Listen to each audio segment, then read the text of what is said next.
నమస్తే, నేను మీ Satish. Welcome to prime time debate. ఎన్నికల ముంగిట జగన్మోహన్ రెడ్డి మరి అక్కడ ఎటు గెలుపు సాధ్యం కాదు అనేటువంటిది ప్రజల నాడిని బట్టి అయితే అర్థమవుతా ఉంది. ప్రజల నుంచి ఒక వ్యతిరేకతను అయితే మూటగట్టుకున్నాడు. ఈ క్రమంలోనే ఆయన చేసినటువంటి అపరిపక్వ పాలన, ప్రజా వ్యతిరేక విధానాలు ఇవన్నీ కూడా ఏ విధంగా తనని వెంటాడుతూ ఉన్నాయి. ఈ క్రమంలోనే ఓటమి కళ్ళ ముందు కనిపిస్తూ ఉండడంతో జగన్మోహన్ రెడ్డి ఏదైతే ఒక కొత్త పందాన్ని ఎంచుకున్నాడు. రాజకీయ కక్షలు, కార్పణ్యాలు గడిచిన 5 ఏళ్లుగా చూసాం. కానీ ఎన్నికల సమయం వచ్చేటప్పటికి మరి గెలుపు అస్త్రాలుగా ఇంతకాలం ఏదైతే పొత్తులని భగ్నం చేయాలి అనేటువంటి ఒక కుట్రని ఎంచుకుని దాన్ని ప్రయోగించారు. మరి ఆ భగ్నం చేయాలని పన్నిన కుట్రలు కూడా పూర్తిగా బెడిసి కొట్టినాయి. పొత్తులకు సంబంధించి చూస్తే తెలుగుదేశం జనసేనల పొత్తు ఈ రోజున చాలా బలంగా ప్రజల్లోకి వెళ్తూ ఉంది. ప్రజలు కూడా అదే తీరులో ఆదరిస్తున్నటువంటి పరిస్థితి. మరి ఈ క్రమంలోనే తాజా పరిణామం ఈ పొత్తులోకి, కూటమిలోకి భారతీయ జనతా పార్టీ కూడా వచ్చి చేరడం. ఇక ఇప్పుడు మళ్ళీ ఆంధ్రప్రదేశ్లో సరికొత్త అస్త్రాన్ని జగన్మోహన్ రెడ్డి ప్రయోగిస్తూ ఉన్నాడు. అదేమిటి అంటే కులాల మధ్యన చిచ్చు పెట్టాలి, కాపు కులాన్ని టార్గెట్ చేయాలి. తద్వారా ఆ ఓట్లు అనేటువంటి కాపు సామాజిక వర్గానికి చెందినటువంటి ఓట్లు జనసేనకి వెళ్లకుండా చేయాలి. ఇది ఒక కొత్త కుట్ర అయితే కనిపిస్తూ ఉంది.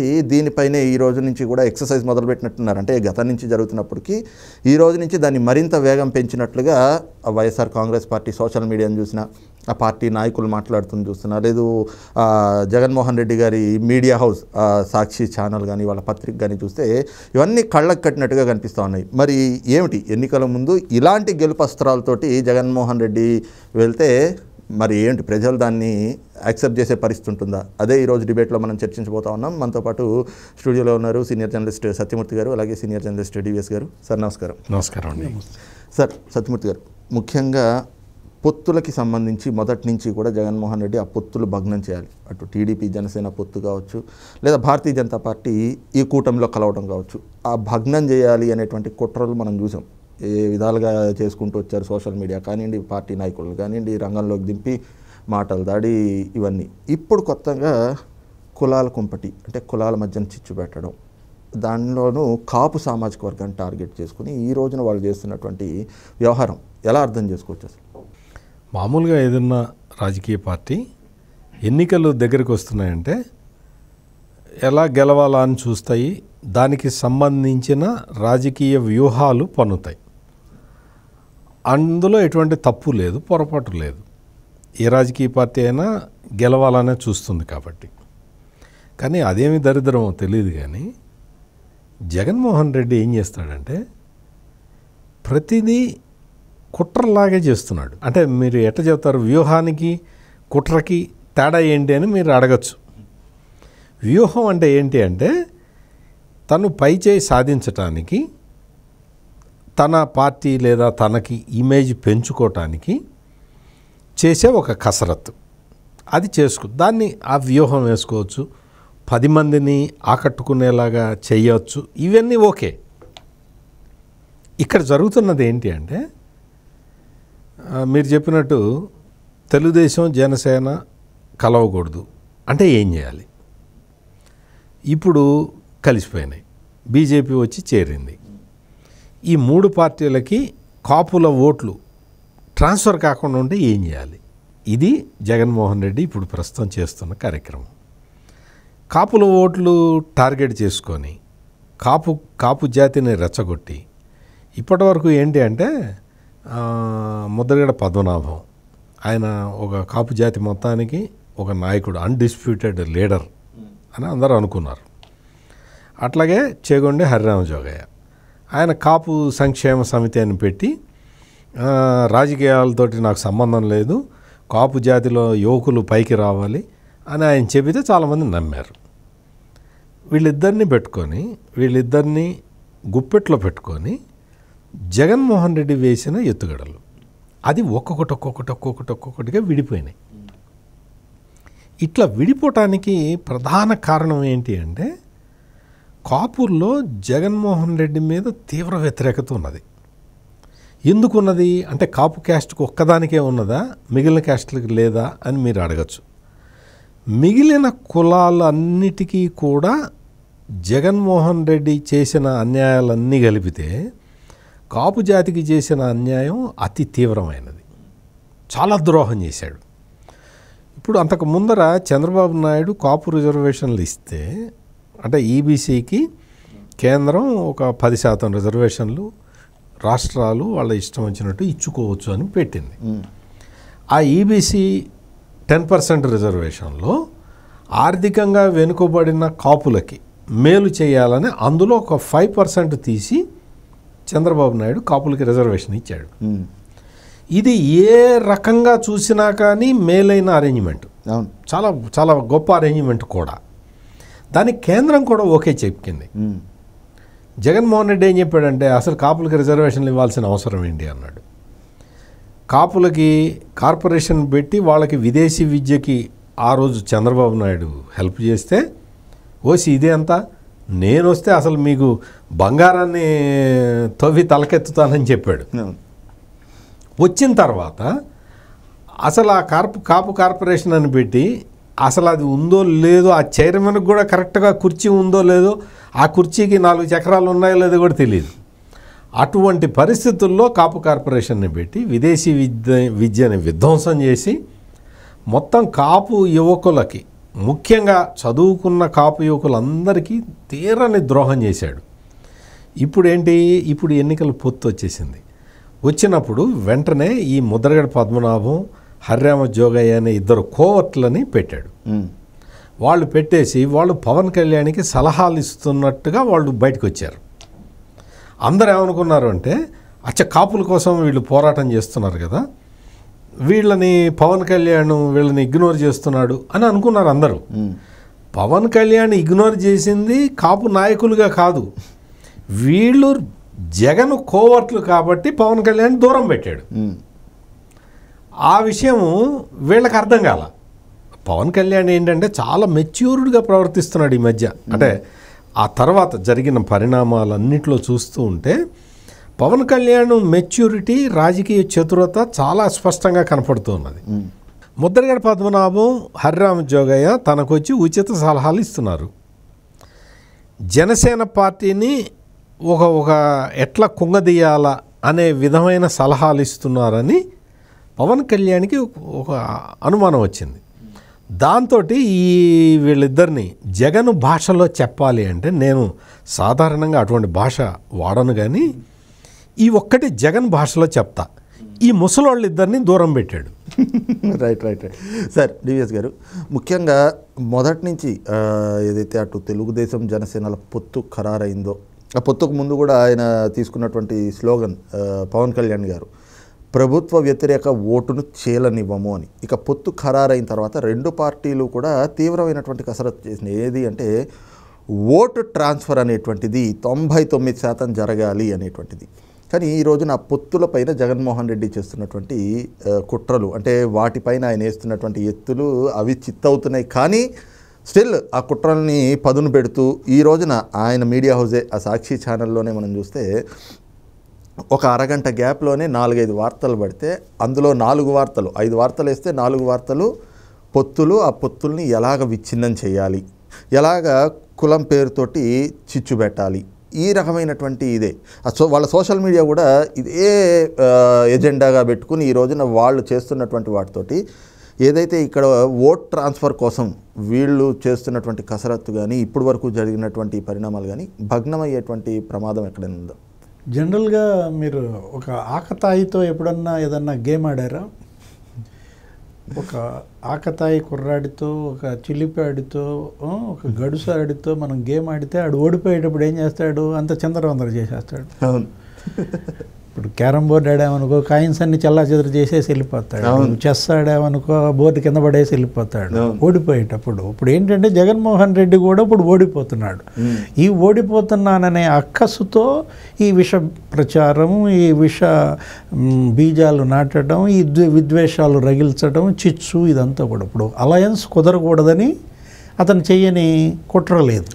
బీజేపీ పొత్తులోకి రాకూడదని శతదా పోరాడాడు. బీజేపీ పొత్తు ప్రకటించారు. ఈరోజు అమిత్ షా 50 నిమిషాలు మరి మీటింగ్ జరిగింది పవన్ కళ్యాణ్ను చంద్రబాబుతో. ఇప్పుడు ఎన్డీఏలో రాబోయే ఎన్డీఏ సమావేశానికి తెలుగుదేశం వెళ్తోంది. అయిపోయింది.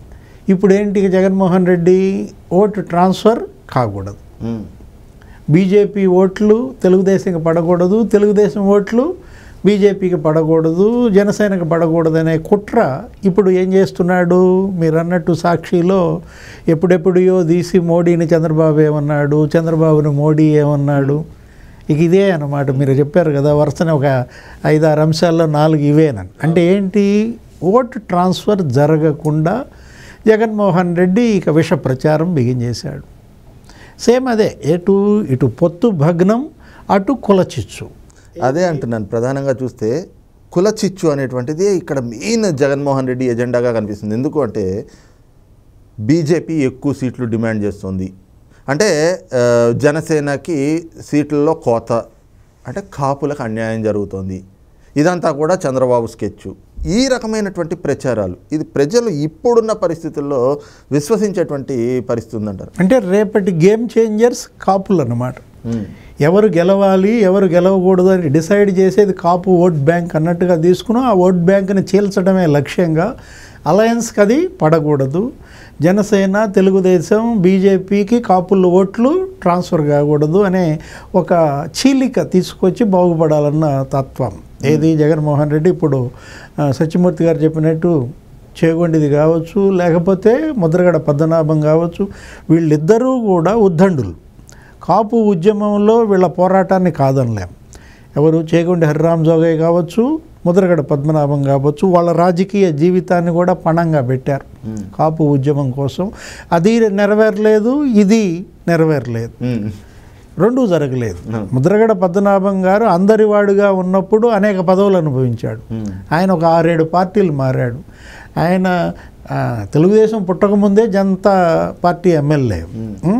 అటు తెలుగుదేశం, కాంగ్రెస్, మళ్ళీ బీజేపీ, మళ్ళీ కాంగ్రెస్, మళ్ళీ తెలుగుదేశం, ఇట్లా అనేక పార్టీలు మారిన దీంట్లో ఏం జరిగింది? ఈ కాపు ఉద్యమాన్ని ఎప్పుడైతే భుజాన్ని వేసుకున్నాడో అప్పటి నుంచి ఒక్క పోస్ట్ గెలవలేకపోయాడు, ఒక్కసారి ఎమ్మెల్యే కాలేకపోయాడు. కారణం ఏంటి? మిగతా కులాలకు ఆయన దూరం అయ్యాడు. కాపులు పోరాటం అన్న సక్సెస్ చేయగలిగారంటే దీన్ని ఒక కొలిక్కి తీసుకురాలేదు. ఇప్పుడు ప్రజారాజ్యం పార్టీ పెట్టి చిరంజీవి ఇవాళ కాపు సాధికారత కోసం, కాపుల రాజ్యాధికారం కోసం ఆయన ఒక బ్రాండ్గా వచ్చినప్పుడు ఏం జరిగింది? దాన్ని నిలబెట్టుకోలేకపోయారు.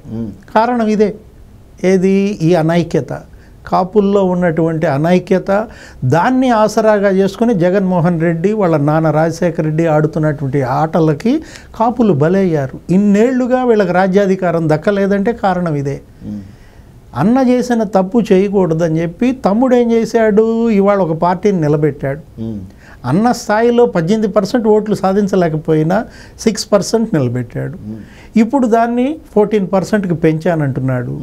కొన్ని ప్యాకెట్స్లో 24% కూడా జనసేన చేరిన దీంట్లో ప్రతి కాపు కూడా ఇవాళ ఎవరికి అండగా ఉండాలి? పవన్ కళ్యాణ్కి అండగా ఉండాలి. జనసేనను బలపరచాల్సిన బాధ్యత కాపులకు ఉంది, కాపు సమాజానికి ఉంది. ఇప్పుడు ఎక్కడైతే కాపులు పవన్ కళ్యాణ్కి అండగా ఉంటారో, తెలుగుదేశంకి వాళ్ళ ఓట్లు ట్రాన్స్ఫర్ అవుతాయో, బీజేపీకి అవుతాయో అనే ఒక అక్కసుతో భరించలేక జగన్మోహన్ రెడ్డి ఈ 2 అస్త్రాలు వాడాడు. ఏది? ముసలాళ్ళిద్దరిని బయటికి తీశాడు. వాళ్ళు కూడా ఏంటి?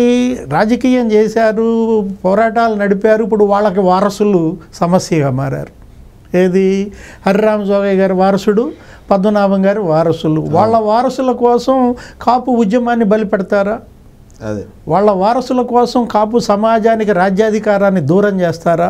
ఇది కాపులు ప్రశ్నించాలా. హరిరామ్ జోగయ్య గారు గత కొంతకాలంగా ఓపెన్ లెటర్స్ రాసుకుంటూ వచ్చారు. మనం ఏమనుకున్నాం? ఏదో సలహాలు ఇస్తున్నారు అనుకున్నారు. సమాజం అంతా అలాగే అనుకుంది. పవన్ కళ్యాణ్ కూడా మొదట్లో అలాగే అనుకున్నాడు. నిన్న ఏమన్నాడు? ఆరణి శ్రీనివాసులు పార్టీ చేరికలో నిన్నటిదాకా నాకు సలహాలు ఇచ్చిన వాళ్ళు ఇవాళ జగన్ పార్టీలో చేరుతున్నారు అని కూడా పవన్ కళ్యాణ్ అన్నాడు. అంటే చేగొండి హరిరామ్ జోగయ్య కొడుకే జగన్ దగ్గరికి వెళ్ళి కండువా కప్పుకున్నాడు. మనం అప్పుడు ఏమనుకున్నాం? ఆయన లెటర్స్ ఇవాళ ప్రశ్నార్థకమయ్యాయి. చేగొండి హరిరామ్ జోగయ్య ఇన్ని రోజులుగా రాసిన లేఖలు ఆయన రాశాడా, కొడుకు రాశాడా, జగనే వాళ్ళతో రాయించాడా? ఇదేమన్నా కోవర్ట్ ఆపరేషన్ అనేది వాళ్ళందరికీ సందేహాలు కదా. జోగయ్య గారి యొక్క చిత్తశుద్ధే ఇవాళ మరి ఇదైపోయింది కదా. నీకు సేమ్ ఎపిసోడ్. నేను ఈ సందర్భంగా ఒక చిన్న మిమ్మల్ని ఆపుతున్నాను. ఏంటి అంటే చేగొండి హరిరామజోగయ్య కొడుకు వైసీపీలో చేరటం, ముద్రగడ పద్మనాభం కొడుకు వైసీపీలో చేరటం, ఈ రెండు జరుగుతున్నాయి. కాబట్టి ఈ కాపు పితామహుల్లాగా ఇంతకాలం ఫోజు కొట్టిన ముద్రగడ పద్మనాభం, చేగొండి హరిరామజోగయ్య కాపు జాతికి క్షమాపణ చెప్పాలని నేను ఈ సందర్భంగా మీ ద్వారా కోరుతున్నాను. వీళ్ళిద్దరూ చెప్పటం కాదు, జగన్మోహన్ రెడ్డి ముందు క్షమాపణ చెప్పాలి. జగన్మోహన్ రెడ్డి క్షమాపణ చెప్పిన తర్వాతే వీళ్ళ కండవా కప్పుకుంటే బాగుండేది. ఎందుకంటే జగన్మోహన్ రెడ్డి రిజర్వేషన్లు రద్దు చేశాడు. ఇందాక మూర్తి గారు చెప్పారు 5% రిజర్వేషన్లు చంద్రబాబు ఇచ్చాడు. ఈడబ్ల్యూఎస్లో వచ్చినా కూడా దానిలో 5% తీసుకొచ్చాడు. కాపు కార్పొరేషన్ పెట్టి 4,000 కోట్లు ఖర్చు పెట్టాడు. విదేశీ విద్యకి 100 మంది కాపు విద్యార్థులు ఉన్నారు ఇవాళ విదేశీ విద్యలో, చంద్రబాబు చదివించిన దీంట్లో. అలాంటి వాళ్ళందరికీ ఇవాళ పెండింగ్ బిల్స్ అన్నమాట. ఇలాంటి పరిస్థితుల్లో ముందు కాపు సమాజానికి, కాపు రిజర్వేషన్లకి గండి కొట్టినందుకు జగన్మోహన్ రెడ్డి క్షమాపణ చెబితే వీళ్ళెళ్ళి ఆ కండవా కప్పుకుంటే సహేతుకం. ముద్రగడ పద్మనాభం గారింటికి మిథున్ రెడ్డి బృందం వెళ్ళింది. 2 ఎంపీలు, 2 ఎమ్మెల్యేలు, 2 మాజీలు, వంగా గీత, మిథున్ రెడ్డి వీళ్ళంతా వరుస పెట్టి వెళ్ళారు. పాపం పద్మనాభం గారు ఎవరింటికి వచ్చినా అందరికీ ఆతిథ్యం ఇస్తాడు, ఉప్మా పెడతాడు, ఆయనే వడ్డిస్తాడు. జ్యోతుల్ నెహ్రూ వచ్చినా అంతే, ఎవరు వచ్చినా అంతే, వీళ్ళకి పెట్టాడు. కానీ ఇవాళ ముద్రగడ పద్మనాభం గనక జగన్మోహన్ రెడ్డి చెప్పు చేతల్లో ఆయన చేతిలో పావు గనకైతే సమాజం ముద్రగడ పద్మనాభం గారి మరి ఏ విధంగా చూస్తుందో మనమే. ఇంటికి వచ్చిన వాడికి ఉప్మా పెట్టడం వరకు ఓకే, కానీ ఇంట్లో ఉన్న పిల్లలతోటి పాదాభివందనం చేయించాడండి ముద్రగడ పద్మనాభం. మిథున్ రెడ్డికి కాళ్ళు పట్టించాడు. అది అసలు ఇటువంటి చర్యలు నిజంగా కాపుల వాళ్ళకి కాపుల్లో చాలా ఐక్యత ఉంటుంది, ఆత్మాభిమానం ఉంటుంది. కాపుల ఆత్మాభిమానాన్ని కూడా తాకట్టు పెట్టే విధంగా ముద్రగడ చర్య ఉంది. మిథున్ రెడ్డికి పాదాభివందనం చేయించి ఇట్లా దండం పెట్టు అని చెప్తున్నాడు ముద్రగడ పద్మనాభం. అంటే నీ కాపు జాతి ఔన్నత్యాన్ని తీసుకెళ్ళి మిథున్ రెడ్డి దగ్గర తాకట్టు పెట్టిన వ్యక్తిగా మిగిలిపోయావు నువ్వు. రైట్ సత్యమూర్తి గారు, ముఖ్యంగా ఈ పొత్తులను భగ్నం చేయడానికి కావచ్చు, కులాల చిచ్చు కావచ్చు, ఇవి చూస్తూ ఉన్నాం. కానీ ప్రధానంగా పొత్తులకి సంబంధించి మొదటి నుంచి కూడా అటు తెలుగుదేశం జనసేనలు కూడా కసరత్తు చేసింది దీని మీదే. అంటే జగన్మోహన్ రెడ్డి ఏవైతే కుట్రలు చేస్తున్నాడో కమ్మ కాపు అనేటువంటి ఈ 2 సామాజిక వర్గాల మధ్యన చిచ్చు పెట్టాలి, చిచ్చు పెట్టి తద్వారా పబ్బం గడుపుకోవాలి అనేటువంటిది జగన్మోహన్ రెడ్డి లక్ష్యంగా మనం చూసాం. ఈ రోజున పొత్తులు, బీజేపీ కూడా ఈ కూటమిలో చేరటం, ఇప్పుడు తాజా పరిణామం. ఇంతకాలం పవన్ కళ్యాణ్ ఏంటి ఆయన పాత్ర ఎలా ఉండబోతోంది రేపు ఎన్నికల్లో అని వచ్చేటప్పటికి ఆయన ఈ రోజున కడప ఎంపీగా బరిలో దిగబోతున్నారు. మరి ఇక్కడ అసలు వాస్తవానికి ఆయన ఎమ్మెల్యే చేస్తాడా, ఎంపీ చేస్తాడా, ఇప్పుడు వరకు ఎక్కడ స్పష్టత లేదు. ఆయన మొన్న లిస్టు ప్రకటించారు 5 సభ్యులతోటి. కానీ ఇప్పుడు ఎంపీగా ఈయన పోటీ చేస్తున్నాడు అంటే రేపు రాజకీయ ఎన్నికలో, ఆంధ్రప్రదేశ్ రాజకీయ ఎన్నికలో మరి పవన్ కళ్యాణ్ పాత్ర ఎలా ఉండే అవకాశం ఉంది? దీంతో సామాజిక వర్గాల మధ్యన ఎలాంటి పరిస్థితులు ఏర్పడే అవకాశం ఉందంటారు? ఇది బేసిక్గా జగన్మోహన్ రెడ్డి వేసిన క్యాలిక్యులేషను రాంగ్. ఏంటి అంటే తెలుగుదేశం పార్టీ కమ్మ కులస్తుల పార్టీ అని ముద్ర వేయటానికి శతవిధాల ప్రయత్నం చేశాడు. గత ఎన్నికల్లో సక్సెస్ అయ్యాడు. వాస్తవంగా చూస్తే తెలుగుదేశం పార్టీ బీసీల పార్టీ. తెలుగుదేశం పార్టీలో ఉన్నది, తెలుగుదేశం పార్టీ ద్వారా అభ్యున్నతి చెందింది అందరూ బలహీన వర్గాల వారు. బలహీన వర్గాల అండదండలతోటే తెలుగుదేశం నిలబడి ఉన్నది. దాన్ని జగన్మోహన్ రెడ్డి ఏం చేశాడు అంటే, జగన్మోహన్ రెడ్డికి ప్రతిదీ కుట్ర చేయటమే అలవాటు కదా, ఫ్రాక్షనిస్ట్ మెంటాలిటీ. అందుకని తెలుగుదేశాన్ని కమ్మ పార్టీగా, జనసేనని కాపు పార్టీగా ముద్ర వేయటానికి 24 గంటలు అదే పని. జనసేన కాపు పార్టీ అని నీకు ఎవరు చెప్పారు? పవన్ కళ్యాణ్ చెప్పాడా? ఒక కాపు సామాజిక వర్గానికి చెందిన నాయకుడు సొంతగా ఒక పార్టీ పెట్టుకొని ఆయన ముందరికి వస్తూ ఉంటే కాపు కులం సహజంగా అటువైపు ఆలోచిస్తుంది. అంతే తప్ప మిగిలిన కులాలు ఆలోచించట్లేదా? ఎవరు చెప్పారు ఆలోచించట్లేదని? ఇది బేసిక్గా జగన్మోహన్ రెడ్డి కుట్ర పన్నిందే ఈ గైడ్లైన్స్ మీద. అంటే పవన్ కళ్యాణ్ని కాపుల పార్టీగా, తెలుగుదేశాన్ని కమ్మ కులస్తుల పార్టీగా ముద్ర వేసేస్తే తను యథేచ్ఛగా నడపచ్చు అనుకుంటున్నాడు. కానీ తను యథేచ్ఛగా నడపటానికి అవకాశం కనపట్టలేదు. ఎందుకు కనపట్టలేదంటే నిన్న చూస్తే పెద్దిరెడ్డి రామచంద్రారెడ్డి అనే మంత్రికి ఇంకొక 2 పార్లమెంటు నియోజకవర్గాలకు ఆయనకే ఇచ్చాడు. ఇంకెవరు లేరా రెడ్లు తప్ప. అందరూ రెడ్లకే, నువ్వు ఇచ్చేదేమో అందరూ రెడ్లకి సీట్లు ఇస్తావు, పార్టీ పదవులు రెడ్లకే ఇస్తావు. ఆ రెడ్లు కూడా ఎవరు?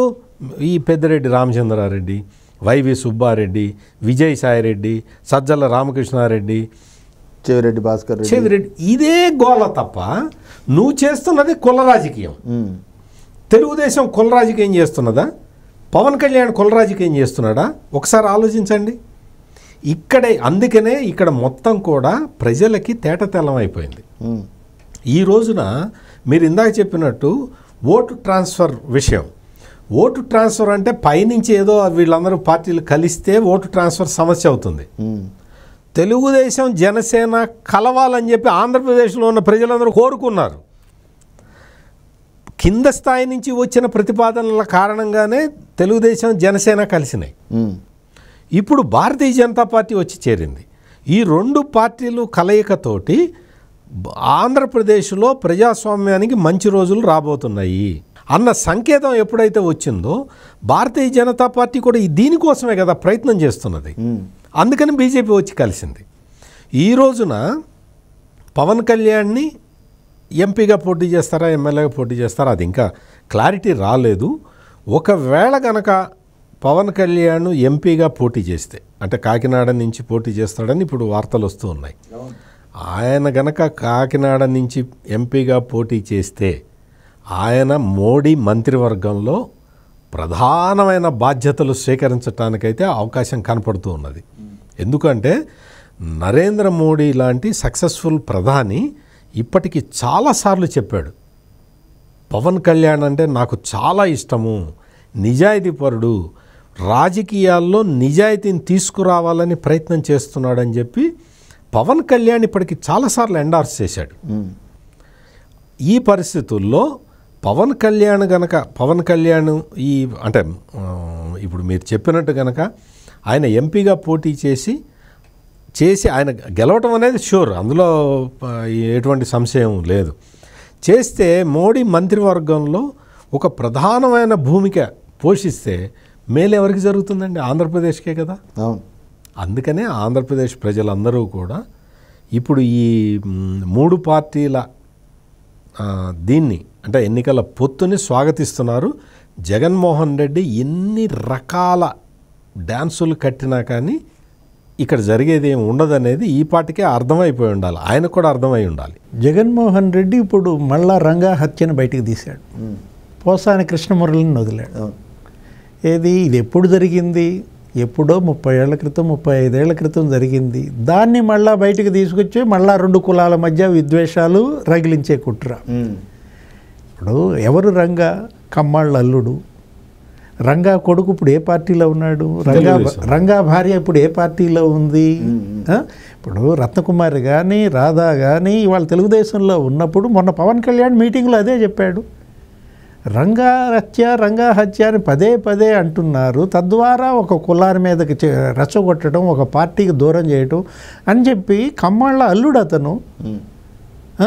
కమ్మాళ్ళను కాపులు పెళ్ళిళ్ళు చేసుకోవచ్చా? ఇక్కడ ఇప్పుడు మళ్ళా పోసాని కృష్ణమురళితో రంగా హత్య గురించి మాట్లాడించి ఎవరు అసలు ఆ పోసాని కృష్ణమురళి, ఏంటి అతని కులం, అతనికి కాపుల గురించి మాట్లాడే అర్హత ఉందా? ఈ విధంగా అంటే ఏంటి? మీరు అన్నారు ఓట్ ట్రాన్స్ఫర్ జరగకూడదు అంటే భయం, ఓటమి భయంతోనే జగన్మోహన్ రెడ్డి ఇప్పుడు ఈ కుట్రలు కుతంత్రాలు. సరే వాటికి పేటెంట్ అయిందే, కూలగొట్టడంలో ఆయనే పేటెంటు, కుట్రల్లో కుతంత్రాల్లో. కానీ బలం కాకూడదు కదా, పన్నేవాడు పన్నొచ్చు కుట్రలు, దానికి బలయ్యేదెవరు?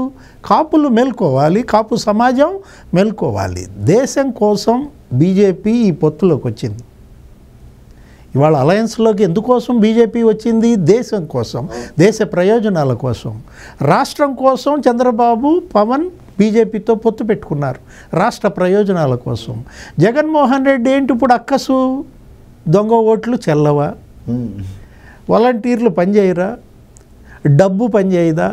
అంటే తన దొంగ ఓట్లు, తన డబ్బు, తన వాలంటీర్ల మీద బీజేపీ ఉక్కుపాదం మోపుతుంది. తన ఆటలు సాగవనే భయంతోనే ఈ ఓటు బదిలీ కాకుండా ఈ కుట్రలు చేస్తున్నాడు. రైట్, ఇది చూస్తున్నాం కదా. ముఖ్యంగా ఏదైతే ఎన్నికల్లో ఓటమి కళ్ళ ముందు కనిపిస్తూ ఉంది కాబట్టే ఈ రకమైనటువంటి అంటే పొత్తుల్ని భగ్నం చేయాలి, కులాల మధ్యన చిచ్చు పెట్టాలి అనేటువంటి కుట్రలు కుతంత్రాలు జగన్మోహన్ రెడ్డి అయితే చేస్తూ ఉన్నాడు. కానీ ఈ రోజున ఏదైతే ఆంధ్రప్రదేశ్ ప్రజలు కోరుకున్నటువంటి పొత్తులు పొడిచినాయి కాబట్టి దాన్ని విచ్ఛిన్నం చేయాలని జగన్ చేసేటువంటి ప్రయత్నాలు అన్నీ కూడా బెడిచి కొడతాయి తప్పితే ఎక్కడ సక్సెస్ అయ్యేటువంటి పరిస్థితి లేదు. ఈ క్రమంలోనే రేపు రాబోయేటువంటి ఈ ఎన్నికల్లో కూడా ఖచ్చితంగా ఈ మైత్రి బంధం ఏదైతే ఉందో అదే అధికారంలోకి వచ్చేటువంటి పరిస్థితులు కూడా కనిపిస్తున్నాయి అన్నటువంటి భావన కూడా సీనియర్ జర్నలిస్ట్ డివిఎస్ గారు అలాగే సీనియర్ జర్నలిస్ట్ సత్యమూర్తి గారు వ్యక్తం చేస్తూ ఉన్నారు. ఇంకొక అంశంతో మళ్ళీ రేపు మీ ముందుకు వస్తాం. Thank you. నమస్తే.